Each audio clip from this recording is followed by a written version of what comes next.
અને આપની દ્રઢતા આપના સ્વરૂપમાં એટલી છે કે બીજી સાખીમાં આપ કહે છે કે ઓર કછું જાણ્યો નહીં વિના શ્રી વલ્લભ એક. આપની અનન્યતા અને સ્વરૂપ નિષ્ઠા શ્રી વલ્લભના સ્વરૂપમાં એટલી છે કે જેને એમ કહી શકાય ને કે ઓર કછું જાણ્યો નહીં, એટલે કે મારે બીજું કંઈ જાણવાની જરૂર જ નથી. એમ કે શ્રી મહાપ્રભુજી મારી માથે બિરાજે છે, શ્રી મહાપ્રભુજીના માર્ગમાં છું, એમની કૃપા છે, પછી મારે બીજું કંઈ જાણવાની જરૂર જ શું છે, આવશ્યકતા જ શું છે?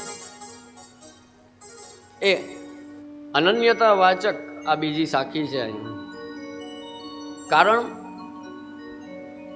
તો આગળના પદમાં કીધું છે કે કરગ્રહી કે છાંડે નહીં જિનકી એસી ટેક. શ્રી મહાપ્રભુજી ગુસાઈજી આપ કેવા આચાર્ય છે, તો કે જીવનો હાથ એક વખત પકડી લે પછી આપ ક્યારે છોડતા નથી. પ્રથમ નિવેદન આપ દામોદરદાસ હરસાણીને કરાવે છે અને આપ જુઓ કેટલી સરસ આજ્ઞા કરે છે.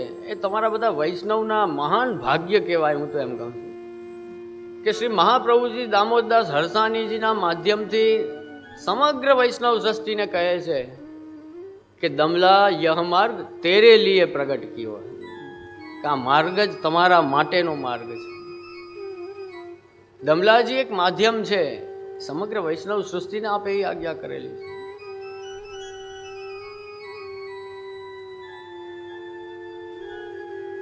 એ પ્રભુની ટેક એવી છે.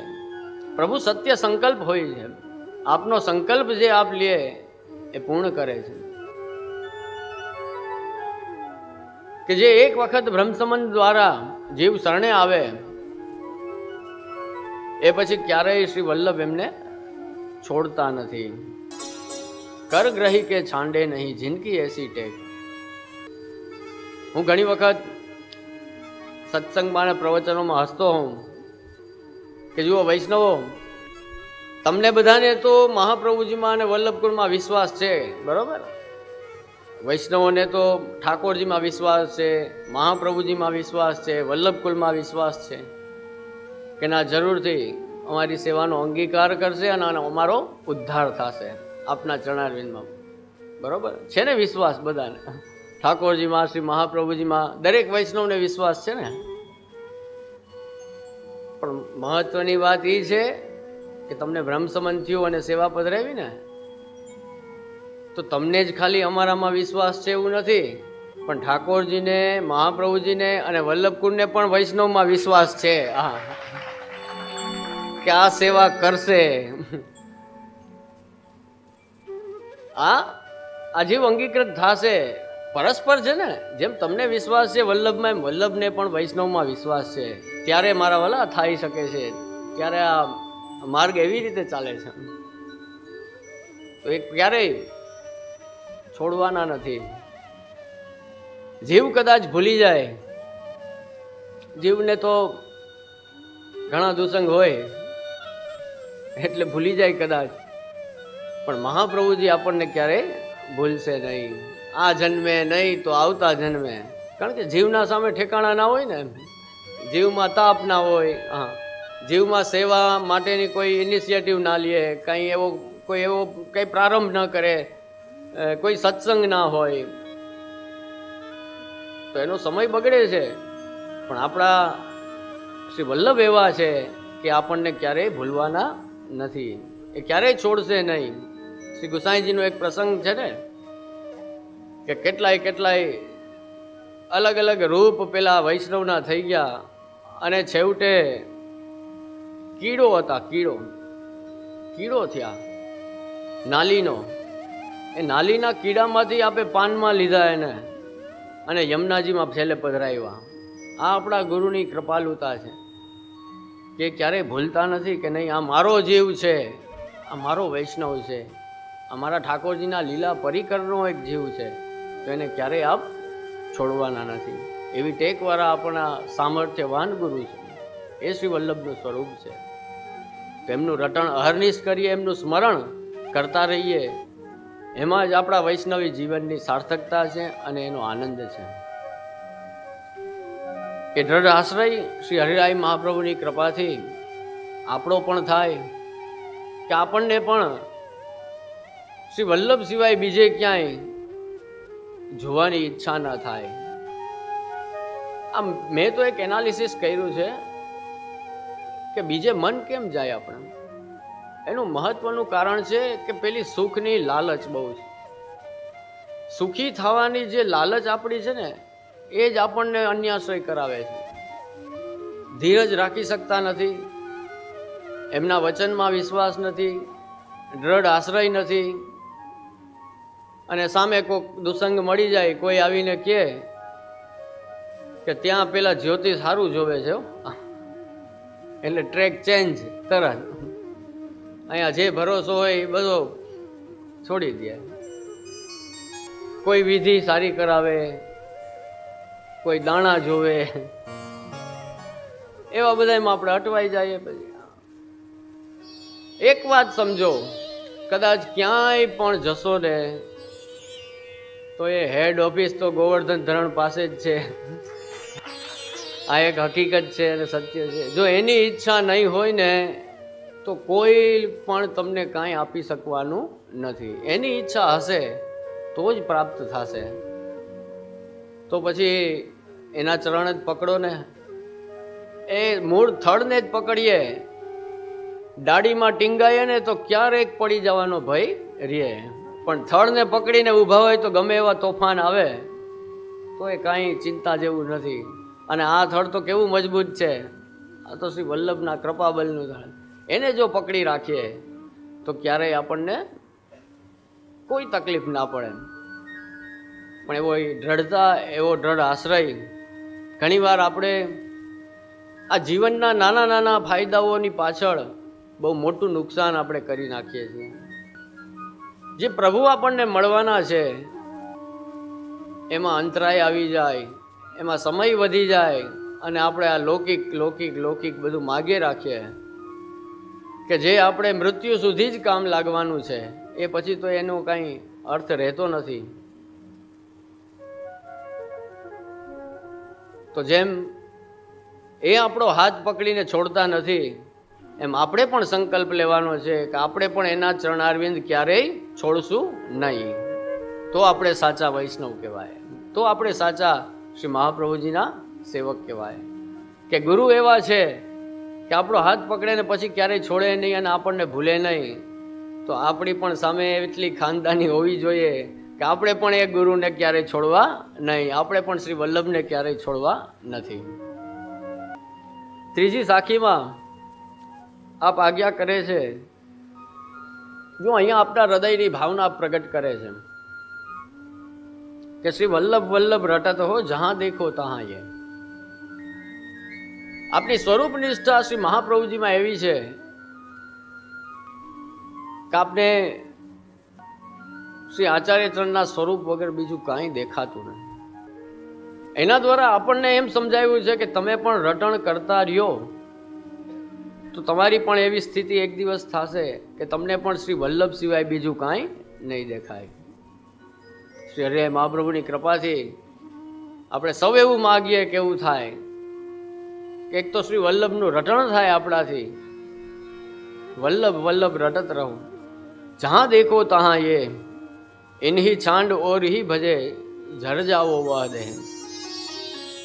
આ એકદમ જેને કહેવાય ને સ્ટોન્ચ આશ્રય બતાવ્યો છે શ્રી હરિરાય મહાપ્રભુને. કારણ કે આપની નિષ્ઠા એવી છે એટલે અન્ય કોઈનો પણ વિચાર નહીં કરતા, માત્ર મહાપ્રભુજીનો જ વિચાર આપ કરે છે. અને એને સંલગ્ન જ આ 5 સાખી સુધી છે ને, મુખ્ય અન્યાશ્રય બાધક અને અનન્યતા જ વૈષ્ણવી જીવનનો મુખ્ય સિદ્ધાંત છે, એ આપે બતાવ્યું છે. જો એનું કારણ કહું તમને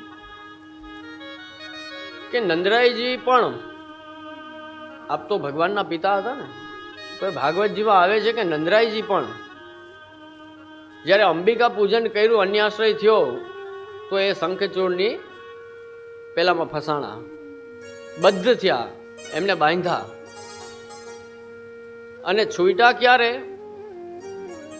જ્યારે હૃદયથી આર્તનાદ નીકળ્યો કે હે કૃષ્ણ મને બચાવો, જ્યારે ઠાકોરજી યાદ આવ્યા ત્યારે ઠાકોરજી પોતે પધારી અને નંદરાયજીને એમાંથી છોડાવ્યા છે. તો જો અવતાર કાળમાં ભગવાનના પિતાને પણ આ દોષ અન્યાશ્રય બાધક થતો હોય તો આપણા માટે શું શબ્દ વપરાય? એટલે કાઠિયાવાડીમાં બધા સમજે એટલે શું કહેવાય એને? કઈ વાડીના મૂળા. આપણે તો કઈ વાડીના મૂળા. કે જેમ નંદરાયજીને જો અન્યાશ્રય દોષ બાધક થતો હોય તો પછી આપણે સાવધાન રહેવું બહુ જરૂરી છે. કારણ કે તરત કંટાળો આવી જાય આપણા પ્રભુને, આપણા સ્વામીને એમ થાય કે આ મારો સેવક છે અને મારા સામર્થ્યમાં એને શંકા છે એટલે બધે દોડાદોડ કરી રાખે છે. મારામાં કંઈ ઘટે છે મને કે ને તું? ઠાકોરજીના મનમાં એમ થાય મારામાં શું ઘટે છે તો મને પૂછતો નથી અને બધે ફેરા રાખે છે. તેવો આશ્રય અહીંયા શ્રી હરિરાય મહાપ્રભુ આપણને 5 સાખી સુધી એનો જ વિસ્તાર કરેલો છે.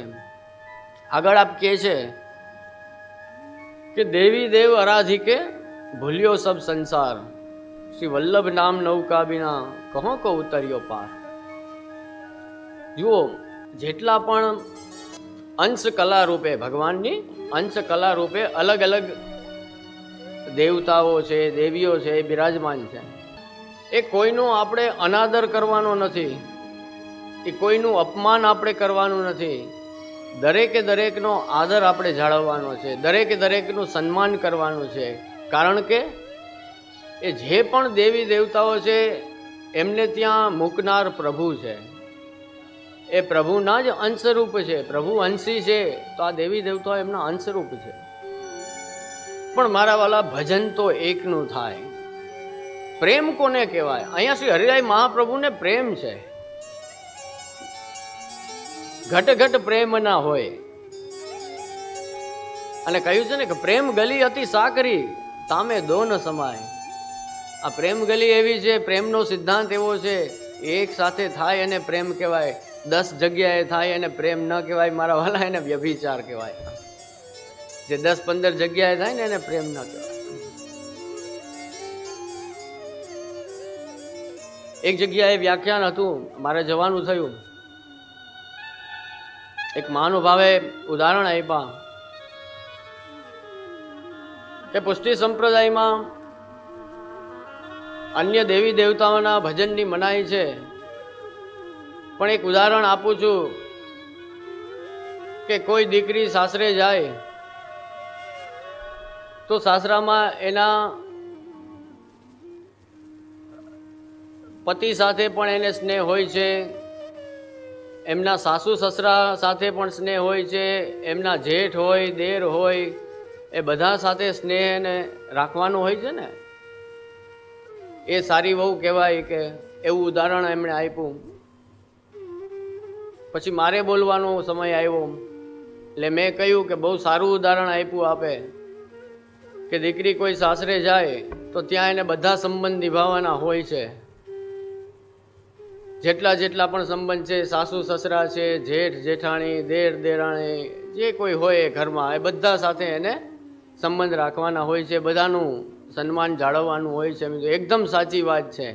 પણ જે વ્યવહારી દીકરીનો પોતાના પતિ સાથે હોય, જે પ્રેમ એને પોતાના પતિ સાથે હોય, એવો બધા સાથે હોય ના હોય. બસ મારા વાલા આટલી નાની વાત જ સમજવાની છે.